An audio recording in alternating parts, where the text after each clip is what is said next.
Madame, Monsieur, bonsoir et bienvenue à votre magazine Le Débat. Nous parlons ce soir de conflits intercommunautaires et comment l'art pourrait-il atténuer les conflits. Des conflits déclenchés par des tensions ethniques, religieuses, culturelles, économiques, foncier rural par exemple. Cela induit des luttes pour des ressources, des luttes pour le pouvoir. Maintenant, en Côte d'Ivoire, les différences historiques ou sociales entre groupes nécessitent des efforts de médiation. L'art pourrait être un instrument crucial pour y parvenir. Comment les formes d'expression de l'art peuvent servir puissamment et contribuer à la paix et à la cohésion. Merci d'être là ce soir pour ce débat passionnant avec nos différents invités que l'on vous présente. Monsieur Diallo Tikwaye Vincent, monsieur, bonsoir. Bonjour. Vous êtes dramaturge, vous êtes metteur en scène, vous êtes également président de la Fédération ivoirienne du théâtre professionnel, vous êtes fondateur de la compagnie théâtrale Soleil de Cocody, et puis vous allez même compléter. Oui, la comédie ivoirienne, à l'instar de la comédie française. Voilà. Donc, je suis au service du théâtre, tout simplement. Je voulais participer au développement de mon pays à ma façon. Merci d'être là ce soir. Merci beaucoup. Docteur Liazéré Elikwao, bonsoir docteur. Bonsoir. Vous êtes professeur d'équipe théâtrale et cinématographe. Vous êtes également cinématographique et vous êtes également dramaturge, scénariste, metteur en scène et puis romancier. Oui. D'accord. Oui, effectivement, on penserait que j'embrasse beaucoup, mais en réalité, c'est de l'art. Et celui qui fait de l'art est bien obligé, n'est-ce pas, de toucher à tout pour en saisir la substantifique morale. Et donc, c'est dans cette optique-là que je fais du théâtre, je fais du cinéma, et vous savez très bien que moi, j'appelle le théâtre l'art fondamental. Et j'ai toujours pensé que ceux qui ne font pas du théâtre ont toujours du mal, n'est-ce pas, à, s'adapter aux réalités du cinéma. Parce que le cinéma lui-même, n'est-ce pas, il est l'arrière-petit-fils du théâtre. D'accord, très bien. Et donc, c'est la raison pour laquelle vous êtes là, je participe. J'ai accepté tout de suite cette émission, à venir participer à ce débat. Merci. Pour échanger avec les amis, à en apprendre davantage. Merci à vous également. Monsieur Aubin Monfey, bonsoir à vous. Bonsoir. Alors, vous êtes auteur, compositeur, dramaturge, musicien et vous êtes également compositeur. C'est exact. C'est bien de ne pas tout citer, ça donnerait un air de pédant. Sinon, je suis tout simplement artiste et j'ai la fibre artistique qui me permet, comme disait tout à l'heure le docteur Lazéré, de toucher un peu à tout, de porter ma sensibilité dans tous ces domaines artistiques. Et le domaine que je ne touche pas, mais que j'admire beaucoup, c'est la peinture. Oui. Alors, donc, ce qu'on ne sait pas faire, on admire. Je suis là vraiment pour échanger. Et en échangeant, on apprend et je suis prêt à apprendre davantage. Je remercie. En tout cas, vous avez cette fibre en commun, le besoin d'apprendre malgré toutes les connaissances que vous avez. Et ça, c'est une grande preuve d'humilité. Nous recevons également sur notre plateau M. Justin Coulibaly, Pélipier. C'est comme ça que l'on prononce. C'est bien cela. Merci d'être là. Vous êtes sociologue. Oui, absolument. Et le sociologue, il observe les faits sociaux et il essaie de les rendre intelligibles. Aujourd'hui, la problématique que nous allons aborder n'échappe pas au champ sociologique. Donc, j'apporterai modestement ma petite contribution. Messieurs, merci à vous d'être là. Nous aurions bien aimé avoir des femmes sur le plateau, mais malheureusement, celles que nous avons sollicitées n'étaient pas disponibles et je me ferai fort de représenter la gente féminine sur ce plateau ce soir. Nous avons un premier élément de reportage, histoire de situer le contexte, et c'est signé Ahmed Traoré. L'analyse des rapports entre communautés ivoiriennes, autochtones allogènes et étrangères constitue une grille de lecture des enjeux de la situation sociopolitique en Côte d'Ivoire.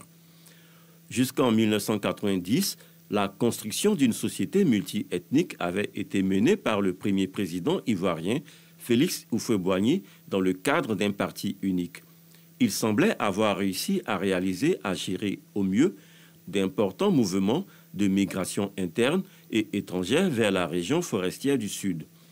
Le pays était considéré comme une micro-CEDEAO, un exemple de tolérance et des succès économiques obtenus par le labeur et les compétences croisées de divers groupes communautaires.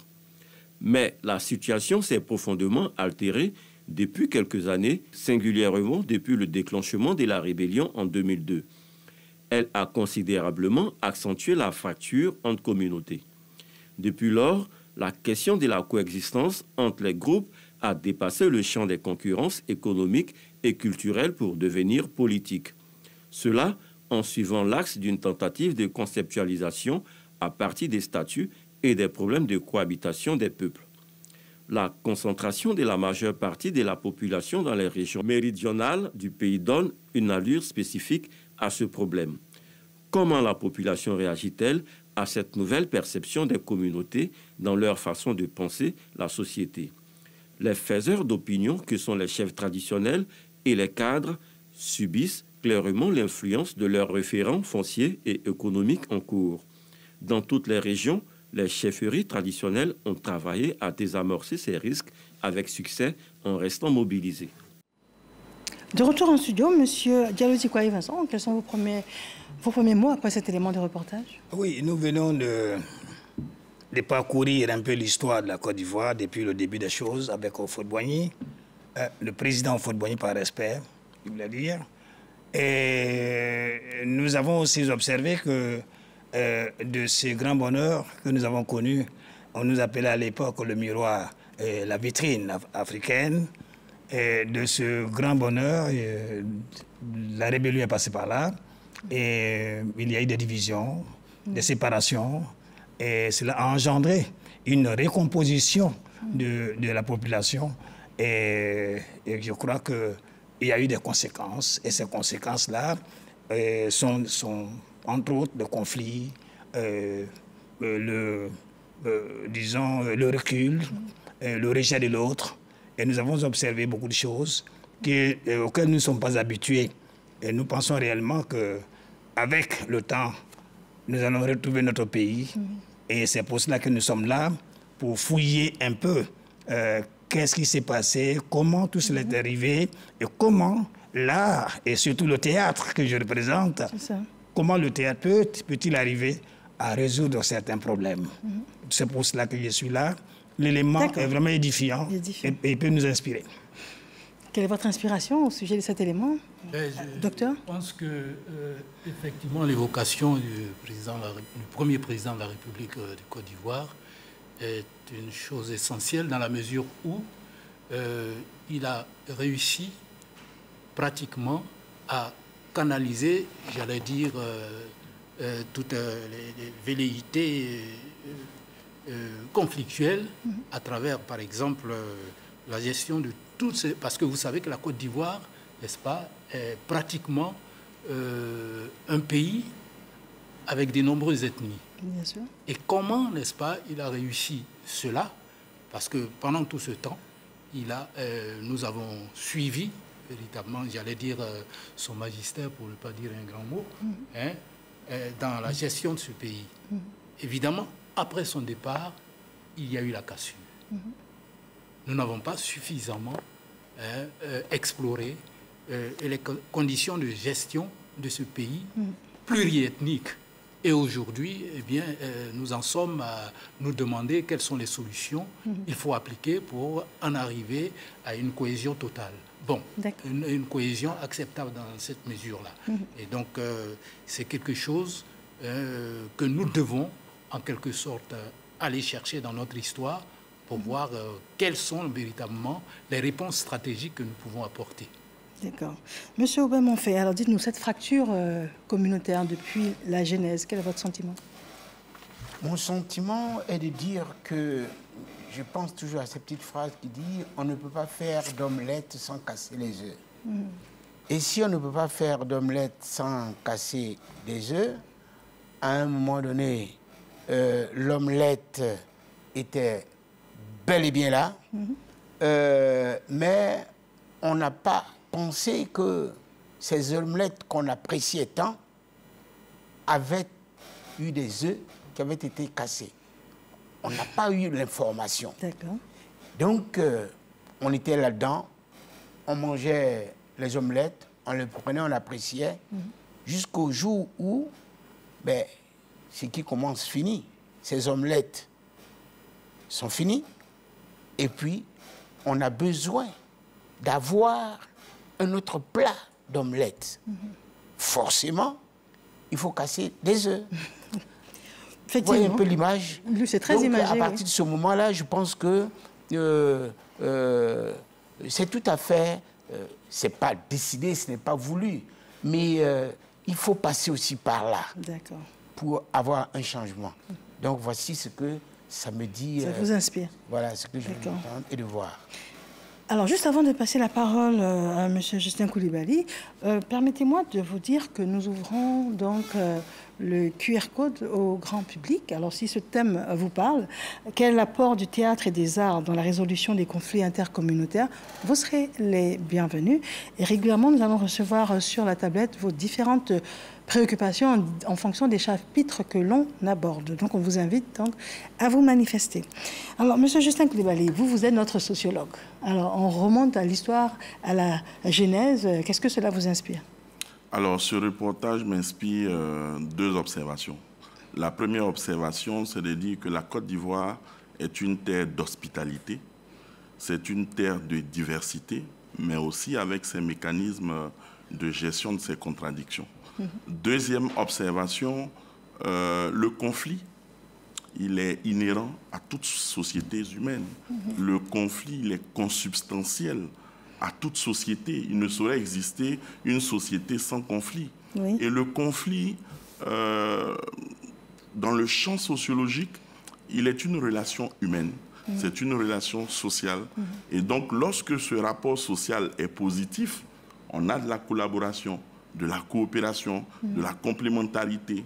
Mais lorsque la relation devient négative, alors on parle de divergence d'intérêts, divergence d'idées, divergence de points de vue. On voit même l'opposition poindre à l'horizon. Et donc, pour nous, le conflit n'est pas que négatif. Le conflit est également moteur de toute transformation de société. Et donc, pour nous, réduire le conflit à ses aspects négatifs, je pense que c'est se tromper. C'est se tromper. D'accord. Très bien. Alors, ceci étant dit, nous allons vous poser la question suivante. Les communautés principalement touchées, est-ce qu'on peut les répertorier? Est-ce que ça correspond à des zones particulières? Est-ce qu'il y a une explication historique également à cela? Je ferai le même tour de table en commençant par vous. Alors, disons que lorsqu'on aborde tout de suite la question de la cohésion sociale, la question de la paix, c'est une priorité pour l'État de Côte d'Ivoire, c'est une priorité pour le gouvernement. Je voudrais me baser sur le plan national de développement. Tous les PND que nous avons eus, on va passer rapidement au PND 2026-2030, mais c'est un PND qui nous demande de construire ou de consolider le capital cohésion sociale, le capital paix. Vous avez l'agenda 2030 des Nations Unies avec l'ODD 10. Voyez-vous, on lutte pour tout ce qui est inégalité pour aller vers la paix et même l'agenda 2063 de l'Union africaine. Ceci dit, dans notre dispositif, nous avons un ministère de la solidarité, de la cohésion sociale, de la solidarité et de la lutte contre la pauvreté. Et lorsque vous regardez l'un de ces dispositifs, c'est bien l'Observatoire de la solidarité et de la cohésion sociale. Aujourd'hui, c'est un EPN qui a une mission de veille, mais aussi d'alerte précoce. et des indicateurs ont été produits et ces indicateurs nous permettent d'avoir une certaine cartographie au plan géographique de la production, de la récurrence de ces conflits. Je peux vous dire que si on se réfère aux données de 2023, vous avez par exemple la répartition géographique des conflits en Côte d'Ivoire, vous avez des conflits de chefferie. On a eu beaucoup de conflits de chefferie, notamment dans le sud Komoué, regardez du côté de Grand Bassam. Vous avez eu dans le Gor, précisément à Tonla, dans le Moronou, à Bongwanou, à Yamsokro, le Lobo, il y a eu beaucoup de cas de conflits de chefferie. Mais les conflits de chefferie, ce sont des conflits qui posent les modes de succession ou de dévolution du pouvoir, donc problème de gouvernance. Vous avez des conflits agriculteurs-éleveurs qui peuvent aller vers les conflits intercommunautaires, justement. Dans la mais à la base, ce ne sont pas les conflits intercommunautaires, mais il y a une dérive, en fait. Effectivement, parce que lorsque vous avez une belligérance entre éleveurs et agriculteurs, tout de suite, il peut avoir une bagarre rangée des communautés et ça peut aller en escalade et déboucher sur des conflits intercommunautaires. Les conflits éleveurs, on les retrouve dans la Bagoué, dans le Kabadougou, dans le Bunkani, dans le Lodjibois, l'Agnébi, Tiassa, le Gontougo, le Folon, le Worodougou. Donc, cela ne veut pas dire que dans les autres zones, il n'y a pas eu de conflit. Mais si vous regardez les données de 2023, c'est dans ces zones principalement que ces conflits sont arrivés. Les conflits fonciers, vous savez que ça a été le déclencheur de la crise que nous avons connue, non seulement en 2002, amplifiée en 2010-2011, c'est dans le Poro, dans le Bafing, dans le Bélier, dans la Bagoué, à Abidjan, dans le Kabadougou, le Tchologo, l'Agnébi, Tiassa, le Gontougo, le Guémon. Il y a eu aussi des conflits intergénérationnels, des conflits hommes-faune, parce que n'oublions pas la protection de l'environnement aussi peut déboucher sur des conflits à cause de l'interaction de l'homme. Et enfin, vous parlez de conflits intercommunautaires, mais je voudrais préciser qu'il y a des conflits intracommunautaires également. Et c'est sur ça que je voulais terminer. D'accord. Alors maintenant, avec cette cartographie, on comprend bien que toutes les zones sont touchées. Donc c'est vraiment toutes les zones sont touchées. Une urgence nationale. Hein. Exactement. D'accord. Alors moi, j'allais vous demander à ces messieurs hommes de culture de très haut niveau, comment vous pourriez en 2 phrases chacun nous définir l'art? Parce que c'est bien la combinaison entre le règlement de certains conflits par l'art. Donc on a bien compris, avec l'exposé de M. Koulibaly, l'étendue et la diversité des conflits qui peuvent exister. Maintenant, à vous de nous dire qu'est-ce que l'on entend par art. M. Diallo-Tikoé Vincent. Bon, l'art se définit comme étant un ensemble de procédés de connaissances à travers les divers faits qui articulent la vie de cette société. Cela veut dire quoi?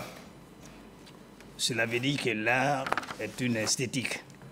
L'art nous interpelle sur l'esthétique qu'on applique à une forme d'expression, qu'on apporte dans la création de l'eau de l'esprit. Parce que quand on parle de l'art, on n'est pas loin de ce qu'on appelle l'œuvre de l'esprit. L'œuvre de l'esprit, c'est ce que nous pensons. C'est ce que nous concevons à travers notre pensée, notre imaginaire, et ainsi des projections que nous faisons, des images que nous faisons dans nos têtes pour que la scène connaisse une animation, selon que nous voulons représenter une partie de notre société. Donc là, si vous voulez, c'est le chemin qui nous permet de conduire une construction artistique. Mais sous quelle forme? Visuelle de la scène? Bon, ça peut être sous la forme visuelle, ça peut être sous la forme non visuelle aussi, si vous voulez bien. Parce que si nous prenons l'art dans sa pratique, qu'est-ce que nous faisons? Non, mais déjà dans sa théorie, comment est-ce que l'on définit? Voilà, dans sa théorie, je l'ai déjà dit. Je l'ai déjà dit que c'est un ensemble de procédés et de connaissances qui nous permettent de conduire une Mais comment les catégoriser là? Est-ce qu'il y a l'art visuel? Est-ce qu'il y a l'art scénique? Est-ce qu'il y a l'art musical? Enfin? Oui, bien sûr. Oui, l'art visuel, c'est ce que nous voyons dans les représentations. Si vous voulez, quand on a un spectacle, quand on présente un spectacle, par exemple, et on est vu, on est sur une scène et nous sommes regardés, il y a des regardants, il y a des regardés. Donc, il y a cela. Oui. Maintenant, là dont on parle ici pour le conflit intercommunautaire, c'est celui qui amène les acteurs, les créateurs à intervenir, à faire en sorte que les idées, sinon les sources de conflits qui opposent les uns et les autres, que là puissent les exposer devant ceux-là même qui sont auteurs ou alors victimes. D'accord, donc là vous nous parlez exclusivement de l'arsenic. Oui, de l'arsenic. D'accord. De l'arsenic. Et puis la visuelle, c'est aussi ce que nous pouvons voir sur les écrans. Sur les écrans, c'est-à-dire le cinéma, ce que nous pouvons voir aussi sur les supports que nous avons, les supports tels que les portables, etc. Mais ce que je veux dire... Vous allez conclure avec, s'il vous plaît? Comment? Vous allez conclure avec, c'est pour cette partie? Oui, je vais conclure avec ça en disant que l'art nous permet de nous exprimer et d'apporter des contributions qui permettent à tous ceux qui le regardent de s'en inspirer et de trouver des solutions aux conflits qui sont posés. D'accord, je vous remercie. Monsieur Liaziré Likwao, quelle est votre approche si vous deviez synthétiser la notion d'art pour le grand public? Bien, merci. Pour moi, l'art est une expression créative et esthétique de l'homme qui englobe à la fois la peinture, la musique, la danse, le théâtre, la littérature, le conte, le cinéma, etc. Il sert à la fois de miroir de la société, en quelque sorte, de moyen de communication et de vecteur d'émotions et d'idées. Vecteur d'émotions et d'idées, et même les idées conflictuelles, comme parlait tout à l'heure le sociologue. Parce qu'il a dit quelque chose auquel j'adhère totalement, parce qu'une société, n'est-ce pas, qui ne connaît pas de conflit, en général, ne rebondit pas. Et ça, justement, au niveau de l'art, surtout l'art dramatique, nous travaillons sur la notion du conflit. C'est pour cela qu'on dit que le conflit est, n'est-ce pas, l'élément fondamental de la dramaturgie. Donc, l'art est souvent utilisé pour critiquer, comme il l'a dit, dénoncer ou proposer des solutions aux problèmes sociaux. Voilà donc ce que je peux dire à propos de l'art, pour être bref. Très bien. Alors, vous avez des propos complémentaires, M. Aubé-Monfé? Bon, pour moi, j'adhère totalement à ce qu'ils viennent de dire. Bon, on ne peut pas avoir des définitions en un point fini, différentes et différentes et différentes. Non, à partir du moment où je suis d'accord, moi je pense que tout simplement, d'une manière naturelle, l'art, c'est ce qui nous permet de nous projeter dans le futur et qui nous permet de vivre ensemble, parce que ce que l'on a de meilleur à partager ensemble, c'est ce que nous voyons, c'est ce que nous aimons. Si tous les deux nous aimons la même chose, je ne vois pas pourquoi est-ce qu'on va avoir à se tirer dans les pattes. Donc là, c'est un vecteur de partage, de sensibilité partagée. Et c'est en cela que je vois l'importance de l'art et que je définis l'art. D'accord. Alors, dans quelques instants, nous allons passer à la deuxième partie. Nous allons chercher à comprendre un peu les causes donc, de ces conflits et puis surtout les conséquences de ces différents conflits. Mais juste avant, j'aimerais pouvoir vous donner la parole parce que vous avez brillamment énoncé les différentes zones qui touchent ces différents conflits, même intra- et intercommunautaires, et puis le lien avec l'art. Est-ce que pour vous, il est aussi évident de savoir que l'on peut régler des conflits rien que par la qualité de ce que l'on voit, qui est le miroir, comme ils l'ont tous dit ici, le reflet de nous-mêmes? Oui, sous le prisme sociologique, je dirais que je prends à mon compte toutes les brillantes définitions qui viennent d'être données et dire que tout simplement, pour moi, l'art, c'est cette façon de faire, cette façon d'agir et de sentir dont parlait Émile Durkheim, qui est l'un des précurseurs de la sociologie, un père fondateur de la sociologie. Et justement, cet art-là est contextuel, tient compte de son époque pour justement véhiculer des émotions, mais aussi contribuer au mieux-être, au bien-être, donc au divertissement. Oui, l'art prend en compte le conflit comme cycle de vie, parce que le conflit, il naît, il grandit, il va à son pourrissement et il meurt. Et donc, pour moi, l'art intègre cette dynamique conflictuelle qui permet aux sociétés de se renouveler. D'accord. Merci à vous. Il est largement temps de suivre l'élément de reportage de Ève Boué. On se retrouve juste après. Un conflit intercommunautaire est un conflit qui oppose au moins deux communautés. Les communautés peuvent être des communautés ethniques comme des communautés professionnelles, de communautés dans la société. Et donc, on pourrait parler de conflit éleveurs-agriculteurs qui oppose donc la communauté des éleveurs à celle des agriculteurs. On pourrait donc parler dans le cadre des conflits intercommunautaires, des conflits à base ethnique qui peuvent opposer donc une communauté ethnique à une autre communauté ethnique. Comme ce fut le cas pour Bédiala le 8 décembre 2024. Cette localité située dans la région du Haut-Sassandra a été le théâtre d'un conflit impliquant communauté Gouro et Sénoufo. Bilan, 1 mort, 6 blessés et d'importants dégâts matériels. Il faut néanmoins éviter de tout généraliser. Le conflit intercommunautaire, en principe, c'est lorsque la majorité des membres d'une communauté se trouvent opposés à une autre. On doit pouvoir objectivement qualifier cela comme conflit intercommunautaire. Mais par prudence et par objectivité, quand il s'agit de quelques membres du groupe ils ont une incompréhension, suite à une incompréhension, on devait pouvoir dire simplement qu'il s'agit d'un conflit intergroupe. Ça nous amènerait à dédramatiser les conflits et à les limiter dans leur juste proportion.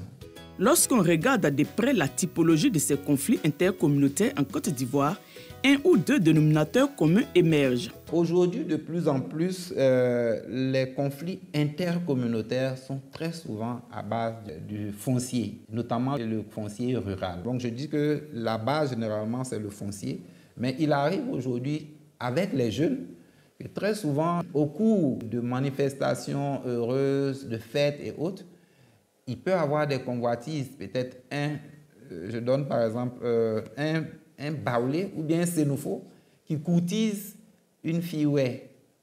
Et s'il y a un oué qui courtise la même fille, lorsque les deux se rencontrent, ils peuvent en venir aux mains.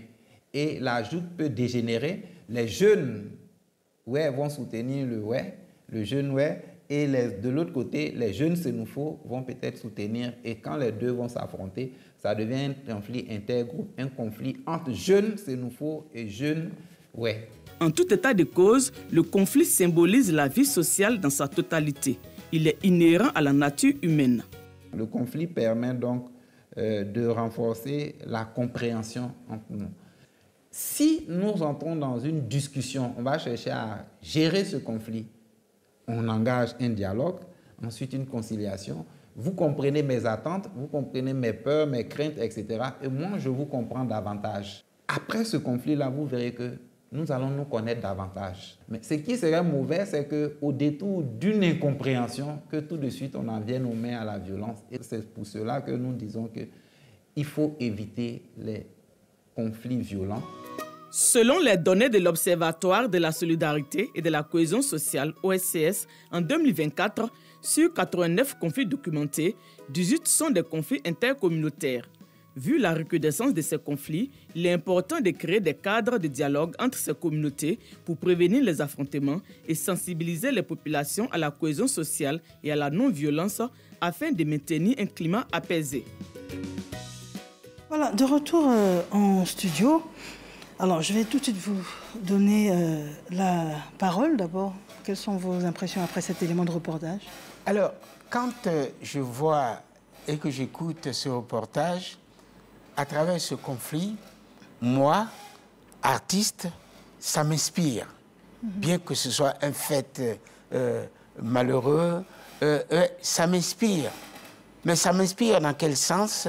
À créer, par exemple, une chanson qui va pas forcément banaliser le fait social, mais qui va mettre le fait social en scène, et à travers la mélodie que j'aurais créée, à travers les mots, les paroles que j'aurais dites dans la chanson, eh bien, les deux groupes qui étaient en conflit vont se sentir concernés et, comme par hasard, apaisés. Et à la limite, je vais plus loin pour dire qu'ils vont se sentir ridicules pour en être arrivés là. Donc vous nous expliquez la puissance. La puissance, comment dirais à la puissance N. La puissance N. Voilà. Et vous, ce serait par exemple à travers quelle branche de l'art? Oui, non, tous les arts sont invités et peuvent le faire. Non, mais votre inspiration, je veux dire. Moi, mon inspiration étant conteur, alors dans une assemblée ou bien dans cette société, j'irai raconter un conte d'à propos. C'est-à-dire un conte qui existe, mais quand je vais raconter dans leur milieu, mais ils seront tous dans leurs bottes, ils vont se sentir concernés, et s'ils sont assis, ils vont se sentir enfoncés, parce que ce que le conte va conclure va les amener à réfléchir différemment. Donc, en tant que conteur, ça m'inspire. En tant que musicien, pareil. Ça vous inspire également. Voilà. Et c'est ainsi que mes amis, oui, moi je dirais, les gens du théâtre. D'accord. Ouais, je dirais que nous appelons ça les sources d'inspiration.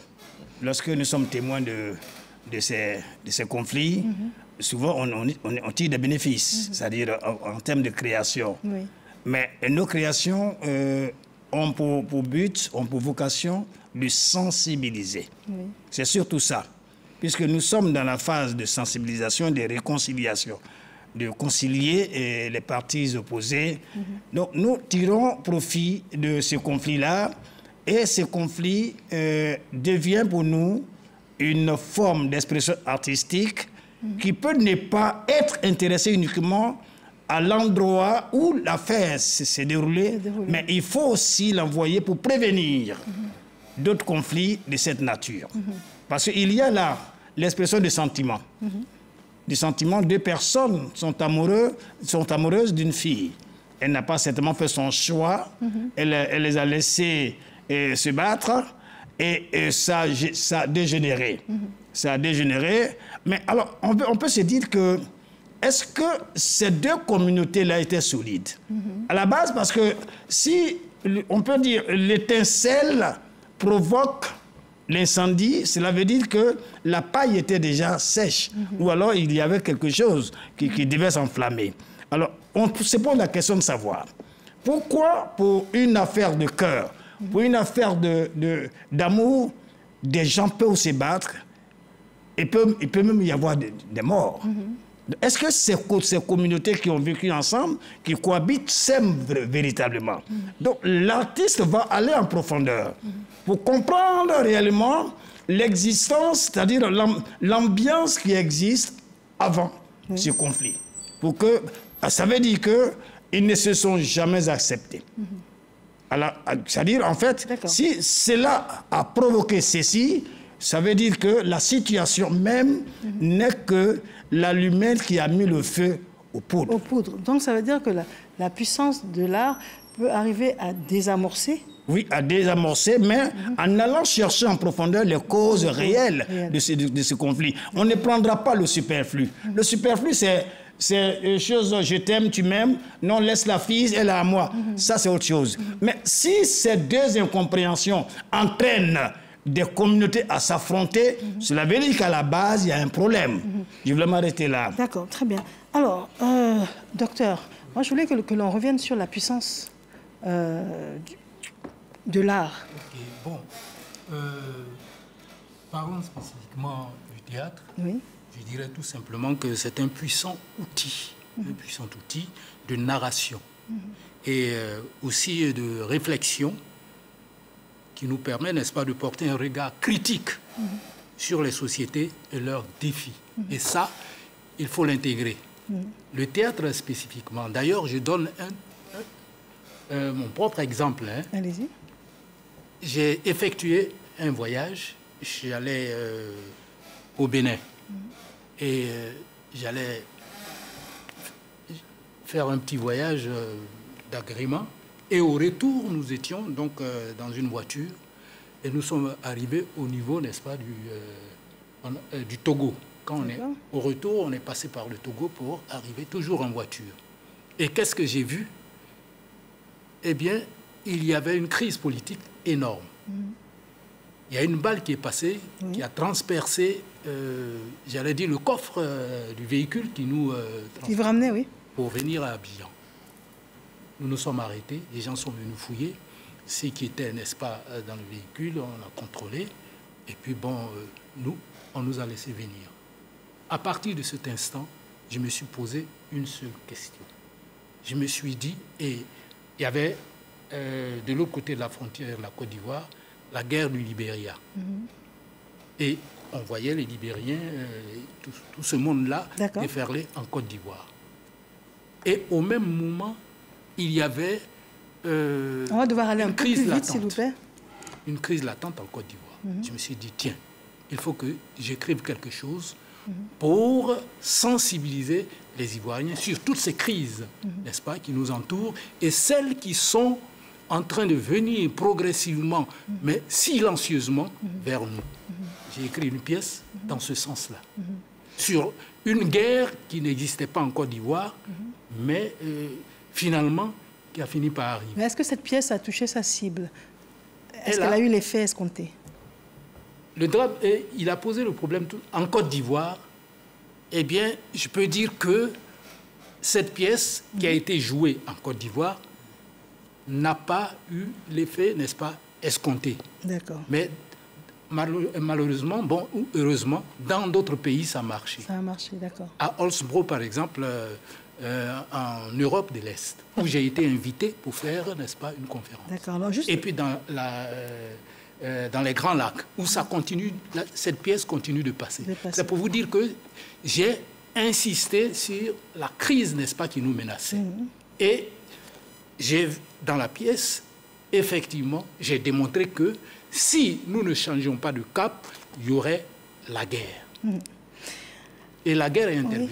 C'est pour vous dire, n'est-ce pas, cette dimension visionnaire également, n'est-ce pas, de l'art. Tout à fait. Donc, sa puissance. Alors, j'aimerais beaucoup que l'on puisse citer des exemples, justement, où l'art a joué un rôle crucial dans la résolution de conflits intercommunautaires en Côte d'Ivoire et puis ailleurs. Mais madame, si tu permets, moi, je voudrais juste, avant d'aborder cela, revenir sur ce que m'inspire le reportage. Oui. Je vous ai dit que le conflit n'est pas pathologique.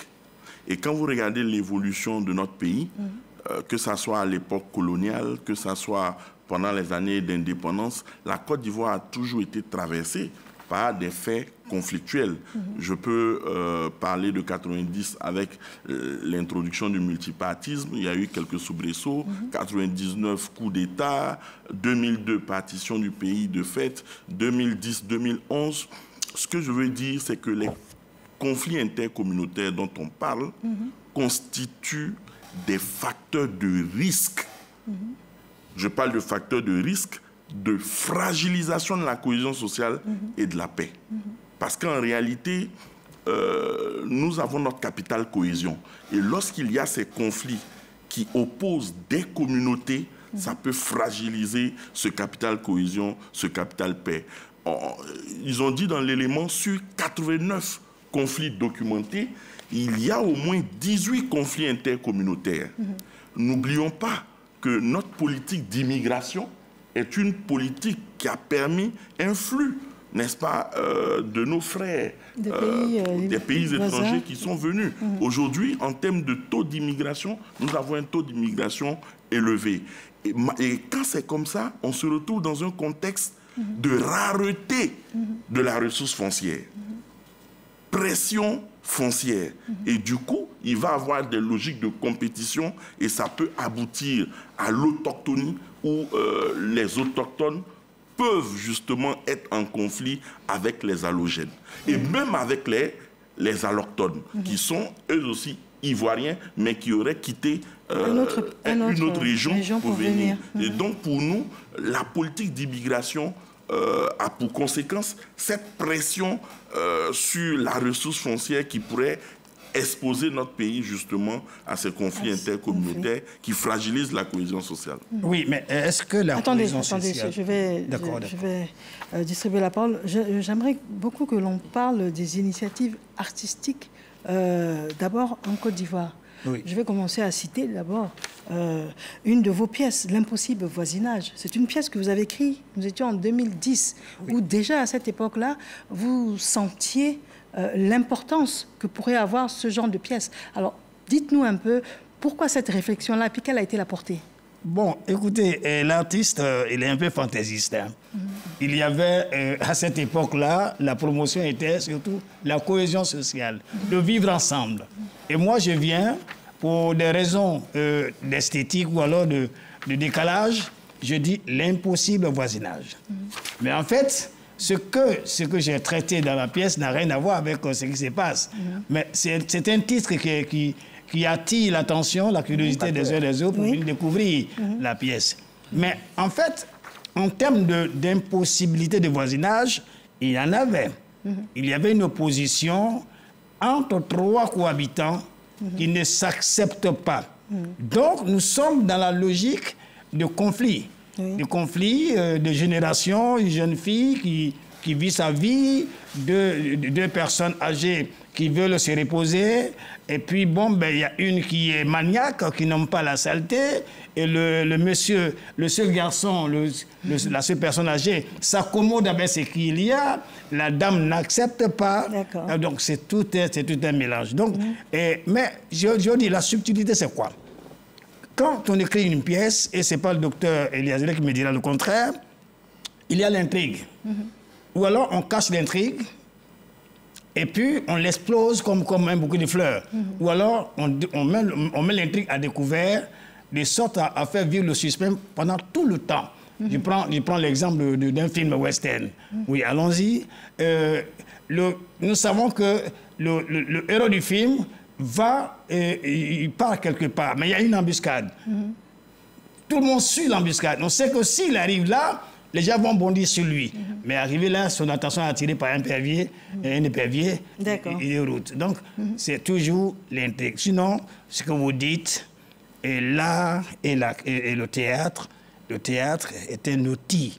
Un outil, disons, un outil qui est là pour réconcilier les cœurs, dénoncer d'abord les faits, les exposer, de sorte que celui qui regarde ces faits en prenne conscience. Voilà. Est-ce que c'est arrivé concrètement? Est-ce que vous avez déjà perçu cela de manière très palpable, au-delà de l'exemple que vous avez donné, où l'art, que ce soit en Côte d'Ivoire ou ailleurs, a vraiment pu apaiser les tensions? Vous avez des exemples concrets à nous donner? Oui, bien sûr, bien sûr, bien sûr. Il y a pratiquement... Bon, je pourrais citer par exemple au Rwanda, il y a eu, n'est-ce pas, après la crise, naturellement, il y a eu des initiatives au niveau du théâtre, par exemple, où on a donné la parole pratiquement sous la coupe, sous l'encadrement, avec l'encadrement des artistes professionnels, à des communautés qui étaient impliquées dans des crises et qui ont joué dans ce spectacle. Et qui, du coup, se sont rapprochés les uns les autres.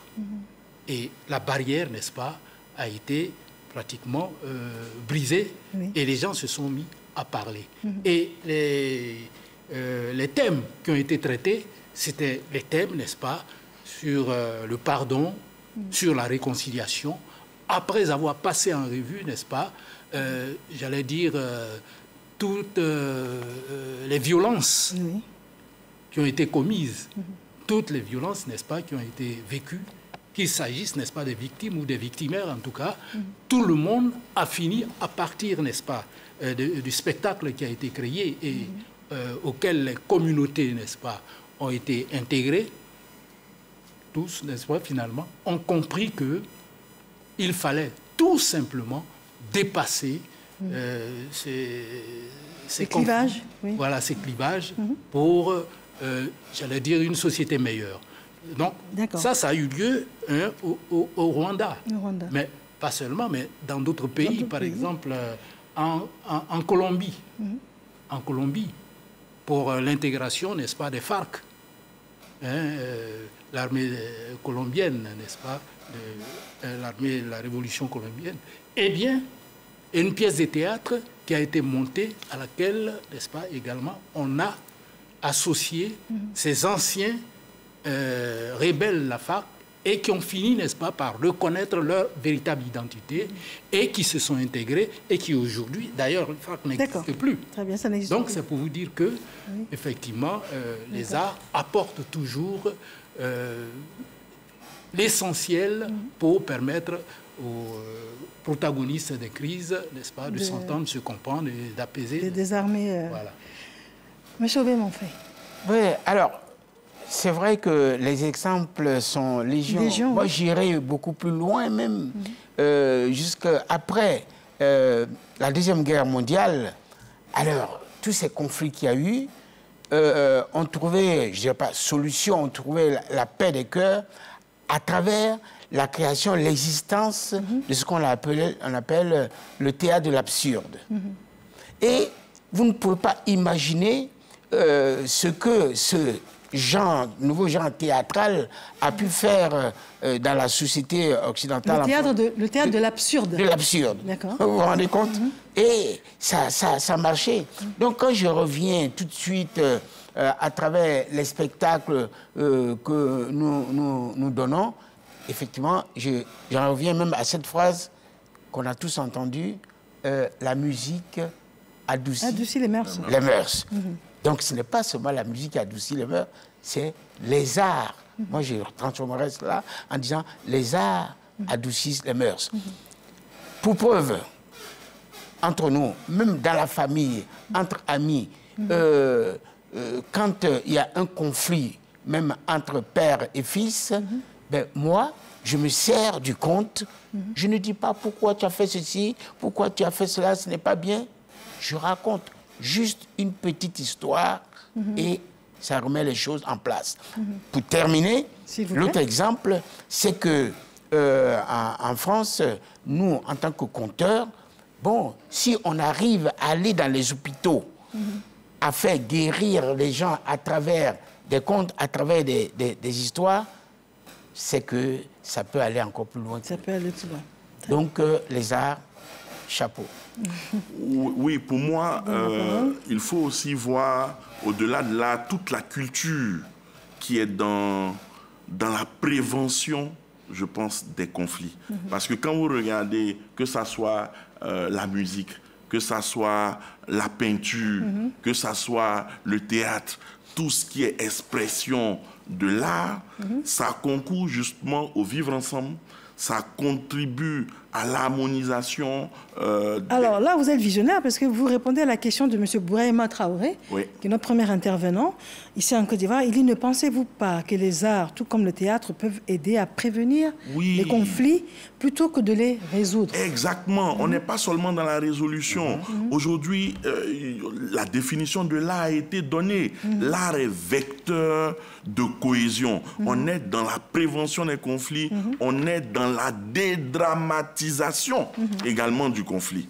Et donc, pour nous, la question vient à propos. C'est vraiment important ce que les acteurs de la culture font pour qu'on puisse vivre en paix, en harmonie et consolider cette paix qui nous est tant chère. C'est formidable, c'est fondamental. Et la preuve, lorsque vous prenez par exemple l'actuel ministre de la Culture et de la Francophonie, au cours justement de la présentation des vœux, elle a mis en mission tous les acteurs de la culture pour qu'ils puissent, en cette période électorale, s'engager dans la prévention des conflits. Voyez-vous, et c'est formidable, c'est important. Non, on va y arriver justement aux solutions, parce que beaucoup de solutions ont été proposées, initiées par donc le ministère de tutelle dont vous parlez. Mais juste avant, j'aimerais que l'on parle des jeunes.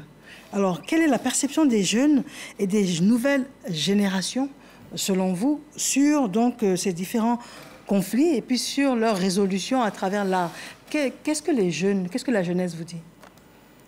La jeunesse, il faut le dire, comme on a commencé par Houphouët-Boigny, dans les années 1980, les étudiants, les lycées, les collèges étaient nantis des foyers culturels.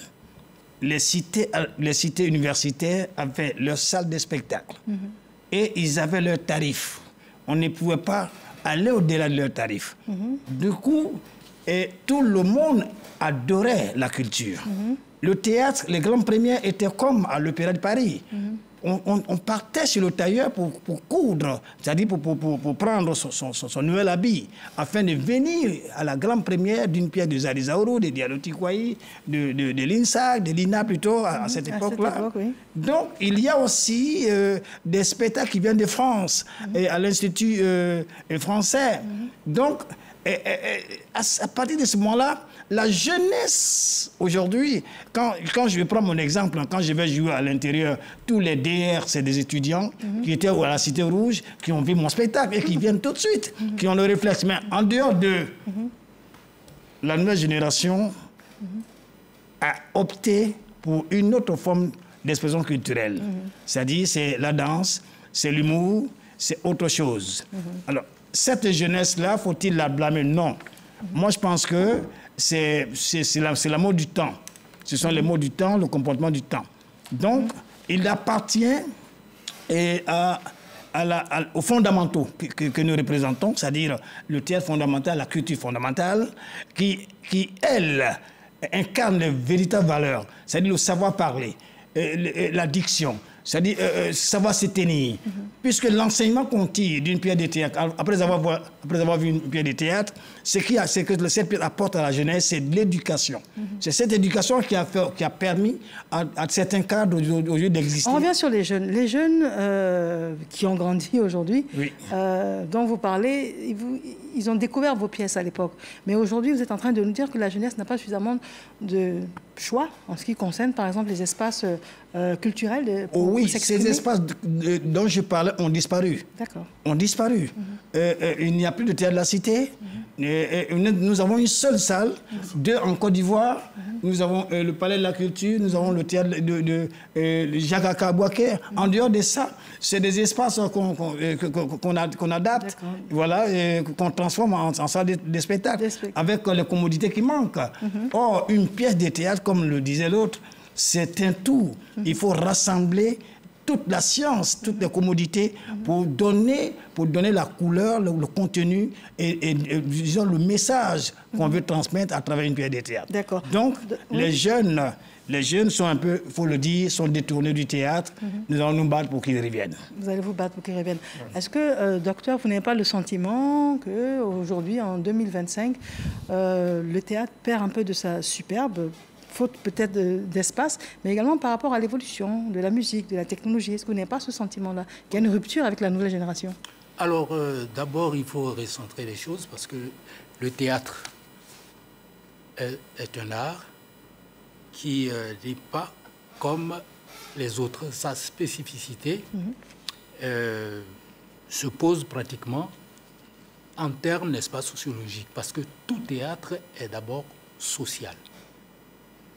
Tout théâtre est social.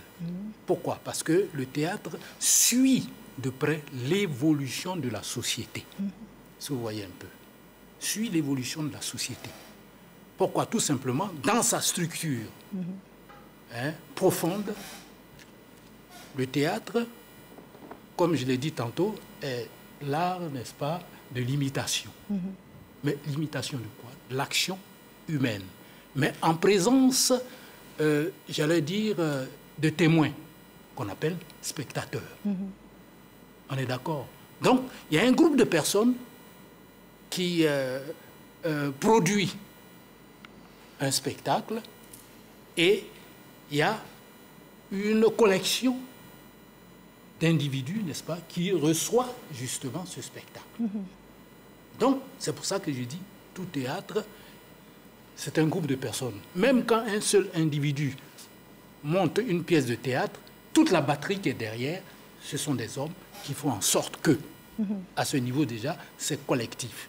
Et il est doublement collectif parce que, tout simplement, il est dirigé vers des personnes, un public qui doit regarder ce spectacle.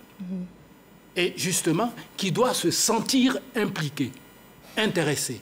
Mais je vais vous dire une chose, oui, il y a plusieurs formes de théâtre. Hein. Il y a plusieurs formes, d'accord, mais mon souci, parce qu'on est obligé d'aller un peu plus vite, c'est de savoir, est-ce que la jeunesse est intéressée par le théâtre aujourd'hui, en 2025? La jeunesse est de moins en moins intéressée parce qu'il y a aussi des médias, n'est-ce pas, parce que le théâtre est un médium.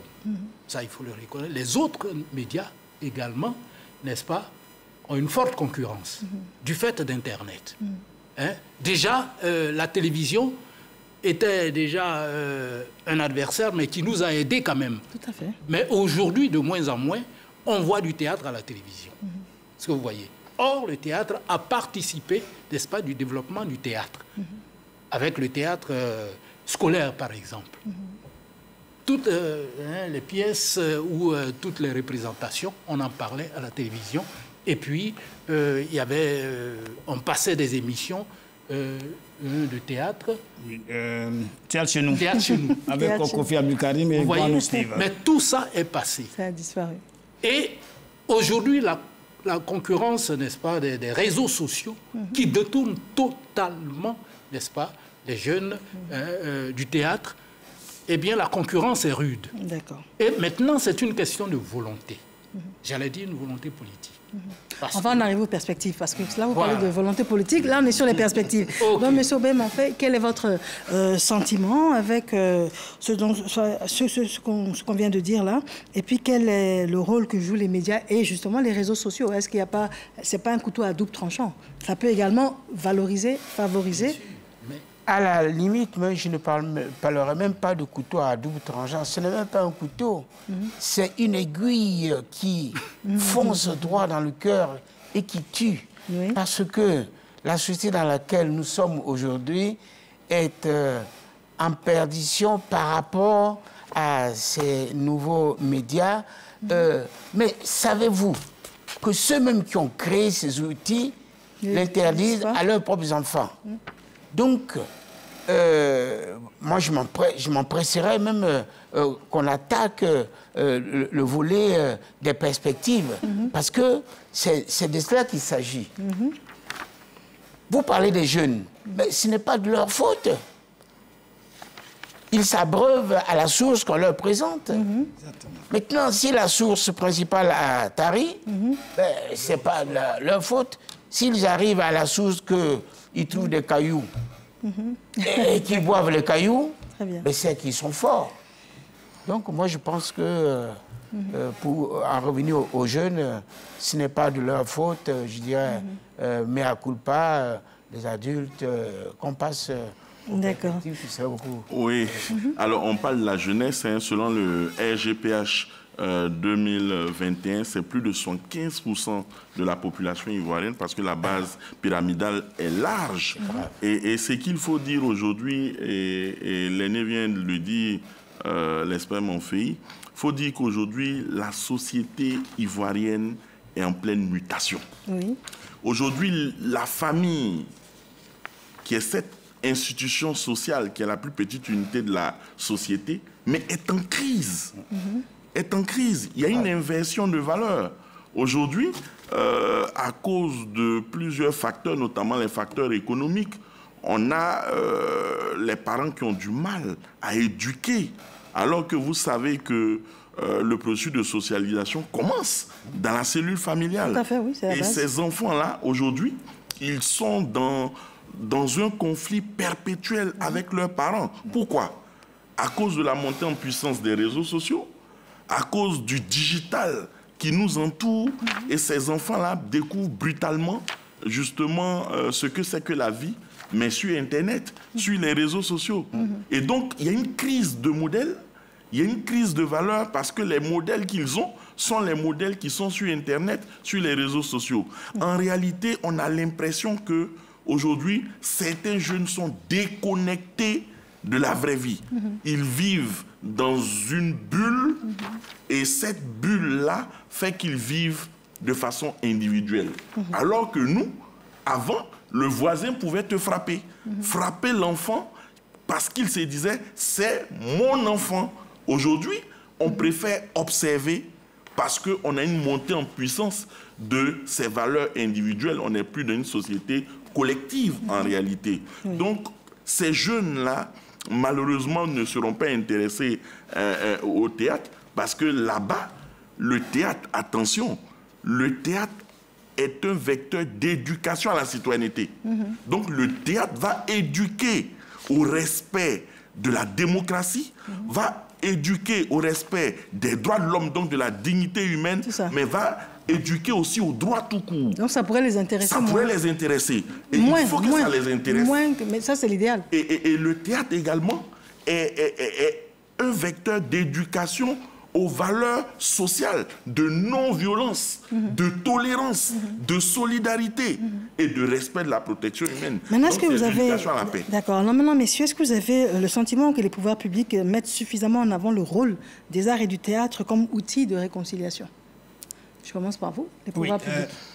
Bon, j'avoue que la question me paraît, comme on le disait, comme le dirait-on, bizarre. Ma question vous paraît bizarre? Non, non, pas du tout. C'est la réponse que je vais donner parce que je dis que est-ce que l'État donne suffisamment de moyens aux hommes d'art pour aller de l'avant? Oui. Et maintenant, oui. Oui, je peux dire oui. Avec Madame la ministre François Remarque, des choses bougent dans le bon sens. D'autres ministres ont combattu, qui étaient eux-mêmes des hommes de théâtre, nous ont combattu. Ils ont combattu nos œuvres. Et on en est resté là jusqu'à ce que, au moment où aujourd'hui, tout semble aller dans tous les sens, nous avons une dame qui est en train de récupérer, qui nous dit aisément que, selon la vision du chef de l'État, elle veut rassembler tous les acteurs, tous les Ivoiriens, autour des valeurs communes, des valeurs fondamentales de l'éducation, pour que l'enfant change, en fait, pour que l'enfant qui est appelé à prendre l'héritage de ce pays demain, qui sera le président de la République de ce pays demain, qui sera le député, le médecin, le pilote, que cet enfant-là puisse vraiment s'asseoir dans les valeurs et qu'il soit digne d'être ivoirien et représentant son pays partout dans le monde. Donc, nous pensons que si nous n'avons pas la totale satisfaction, ce qu'il peut dire, peut-être que dans les perspectives, on verra, nous demanderons à l'État d'ouvrir les vannes. Effectivement, nous allons voir ça dans les perspectives. Alors, docteur, alors dites-moi, il y a des programmes intéressants initiés donc par le ministère de la Culture et de la Francophonie. Il y a eu des programmes de sensibilisation, des colloques et des conférences sur le rôle de la culture dans la réconciliation, la promotion de festivals, la formation de chefs de village, sur la résolution des conflits. Est-ce que vous avez eu ce genre d'écho? Est-ce que vous y avez participé? Est-ce que vous sentez que les choses bougent? Oui, vous savez que la progression, n'est-ce pas, d'un être humain, hein, ça ne se fait pas en une seule journée. L'homme est très complexe. Et c'est pour cela qu'il faut commencer, n'est-ce pas, à la base. C'est pour ça qu'il faut commencer à la base. J'ai été directeur général du Centre national des arts et de la culture. Et j'ai initié, n'est-ce pas, une activité qu'on appelait École et Culture. Oui. Et j'ai proposé, n'est-ce pas, qu'on puisse ramener l'art dans les écoles. Oui.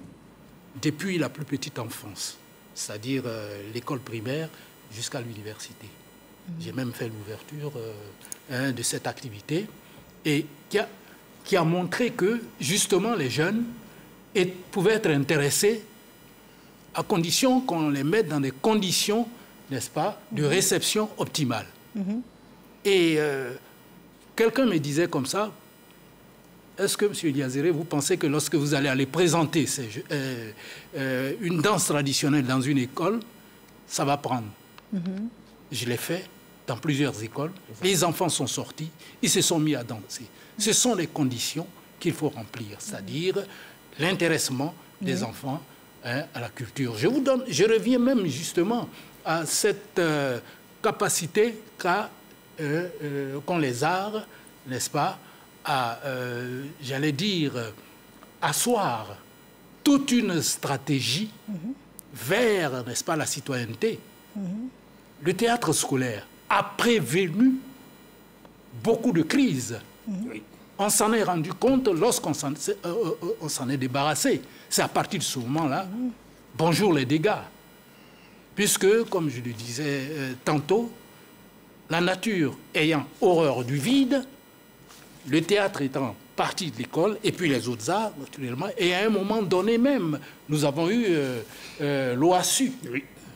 L'OASU qui contribuait, c'est-à-dire pour le sport. Mais quand tout ceci est parti, la violence s'est installée dans les écoles. D'accord. Donc, si on voilà ce que je tiens à vous dire. Il suffit de créer les conditions. Parce que, donc, il y a des initiatives qui sont prises, mais pour il faut absolument qu'on revienne aux fondamentaux. Oui, bien sûr. C'est de réintégrer au niveau scolaire déjà cette notion, cette volonté, et puis de cultiver cela. C'est ça. D'accord. Très bien. Alors, Monsieur Obé-Monfé, j'aimerais vous poser la question suivante. Quelles sont les principales difficultés rencontrées par les artistes pour l'organisation d'événements culturels et puis pour obtenir des soutiens?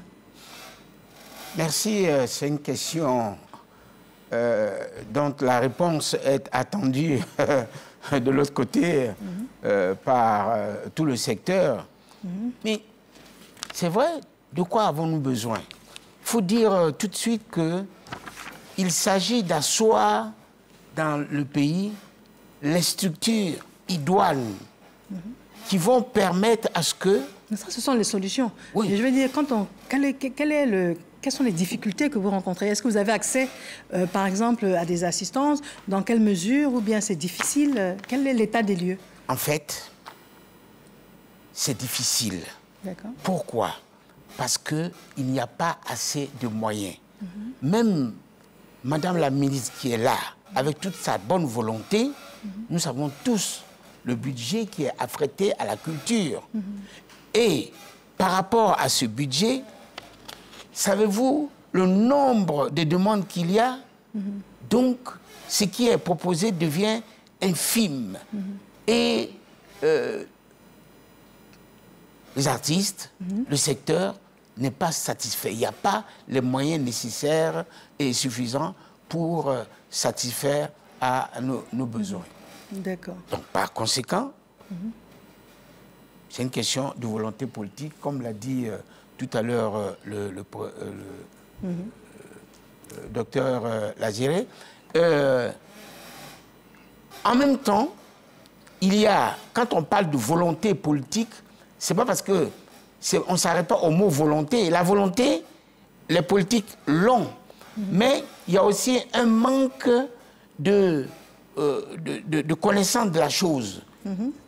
Si vous êtes, par exemple, artiste, ou que vous êtes dans le domaine des arts et de la culture, que vous avez effectué toutes les planches et que demain, on vous met là, ben, vous savez ce dont vous avez besoin par le passé et donc mettre les moyens à disposition.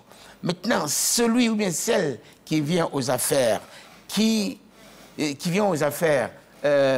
n'a pas forcément grande connaissance, mais qui s'entoure de gens pour lui donner les conseils qu'il faut. D'accord. Mais si la personne qui est aux affaires n'a pas les moyens suffisants, on en revient encore, on revient à la case départ. C'est pour dire que tout est question de moyens. De moyens, d'accord. La volonté y est, mais il faut que les moyens suivent. Voilà. D'accord. Très bien. Alors, nous sommes déjà à la troisième articulation de cette émission où, messieurs, l'occasion vous sera donnée de parler des solutions et des perspectives. Bien sûr. Mais juste avant, je vous propose un élément signé Seydou Ouattara. Voyons voir qu'en pense le grand public. C'est un micro-trottoir. Pour éviter les conflits, les populations font quelques propositions. Pour régler d'abord le conflit, il faut arriver à comprendre quel genre de conflit. Une fois déjà que tu t'es bien renseigné sur le conflit, la première des choses, les parties prenantes dans le conflit, il faut les écouter séparément. Et chacun te donne la raison. Parce que si tu vois que deux personnes font palabre, c'est que chacun pense effectivement qu'il a raison de son côté. Maintenant, toi qui viens les écouter pour pouvoir les réunir, c'est-à-dire toi, tu es comme un facilitateur, donc tu n'as pas de parti pris. Le dialogue est l'âme des forts. si les deux côtés sont prêts à dialoguer, les deux parties, les gens font des concessions pour dialoguer, je pense qu'on arrive à trouver des solutions rapidement au conflit. La meilleure des postures, c'est d'essayer de ne pas s'impliquer soi-même dans le conflit, de calmer les différentes parties en rencontrant séparément chaque partie pour lui parler afin que les cœurs s'apaisent. C'est valable pour, disons, le camp 1 et ensuite pour le camp 2. Une fois que cela est fait, ça peut prendre beaucoup de temps, alors on réunit ensuite les deux parties. Quand on sent que les choses s'apaisent, on les réunit et ensuite on leur parle. Je pense aussi que le volet religieux est très important parce que chaque membre du conflit croit en une religion, au besoin s'associer aussi les services des religieux pour pouvoir les parler de ce côté-là afin que le cœur s'apaise. Et ensuite faire une réconciliation totale pour que cela ne se répète plus. Éviter, mais surtout prévenir durablement les conflits par la promotion de la culture de la paix. Chères collaboratrices, chers collaborateurs, chers amis de la culture, je suis certes votre capitaine, mais cette aventure, nous la menons ensemble. En cette année électorale, la culture doit jouer pleinement son rôle, celui d'unir, d'élever, de porter un message de paix et de fraternité. Nos expressions artistiques, nos traditions et nos innovations seront les messagers de cette harmonie que nous chérissons tant. Je souhaite que notre culture continue d'être un vecteur de dialogue. Face à un conflit, quelques attitudes sont généralement adoptées. Décrire les faits, exprimer les émotions et spécifier les solutions. Alors, messieurs, que pensez-vous de l'élément de Seydou Ouattara? Allez-y, monsieur.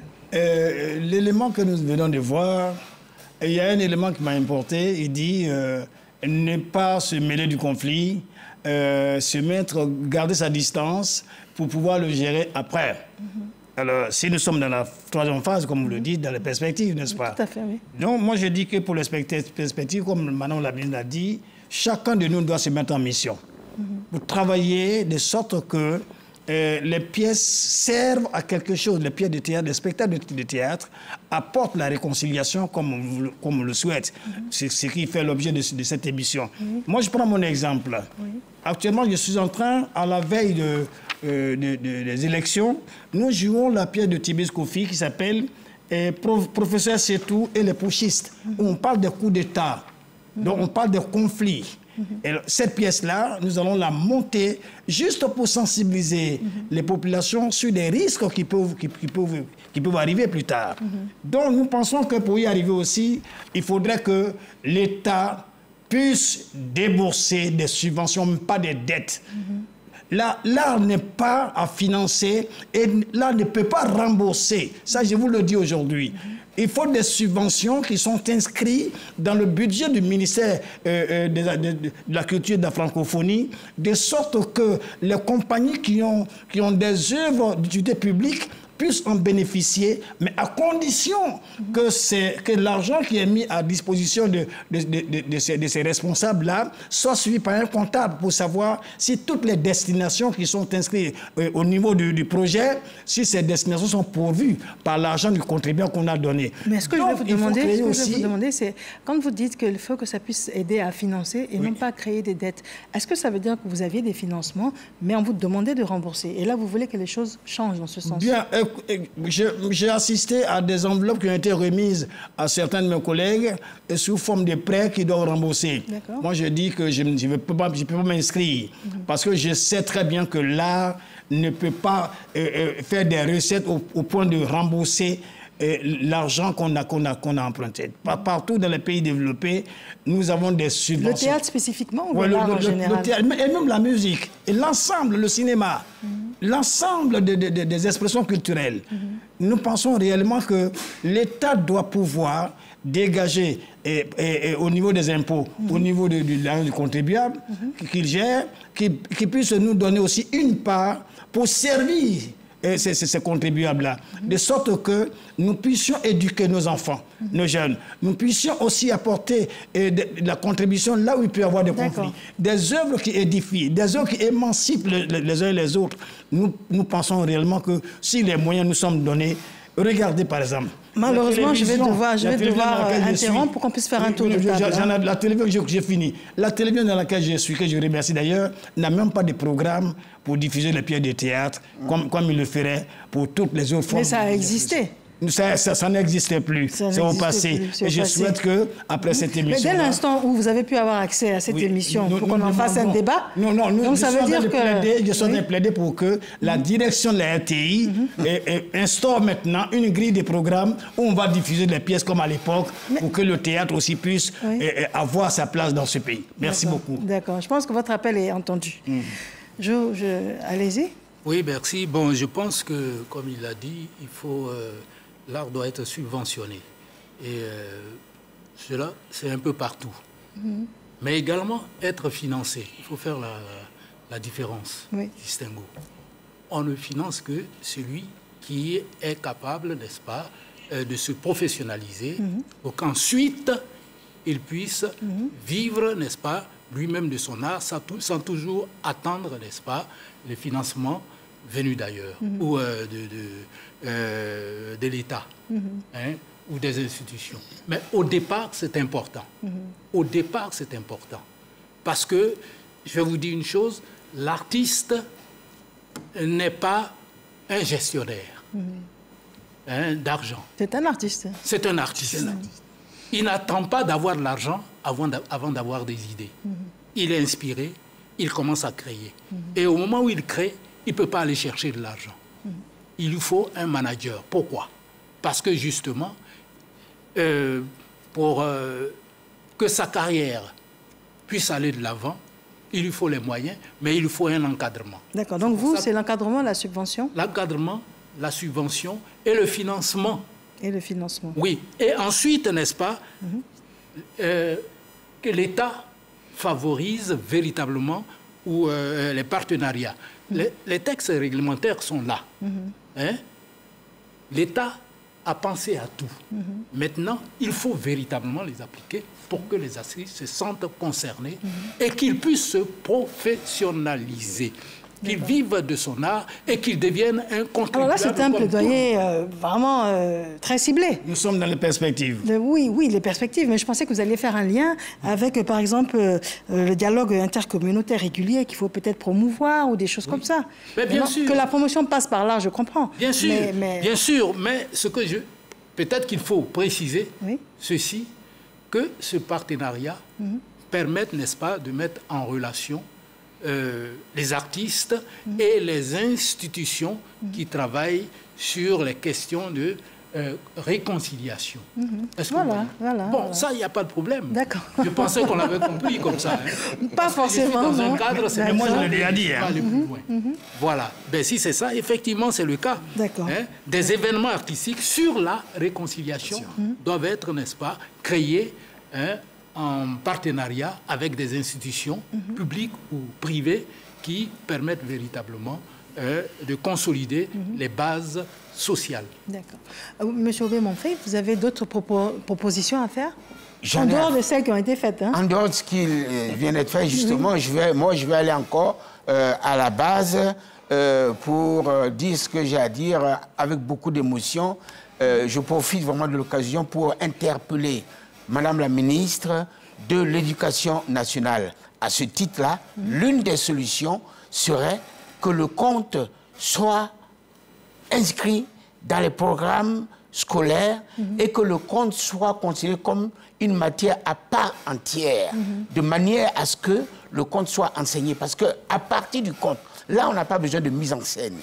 L'enseignant puisse s'imprégner du conte et que avant chaque cours, et je m'en souviens comme si c'était hier, quand j'étais à l'école primaire, au CE1, notre maître avant tous les cours, nous racontait, nous lisait une histoire qui nous édifiait.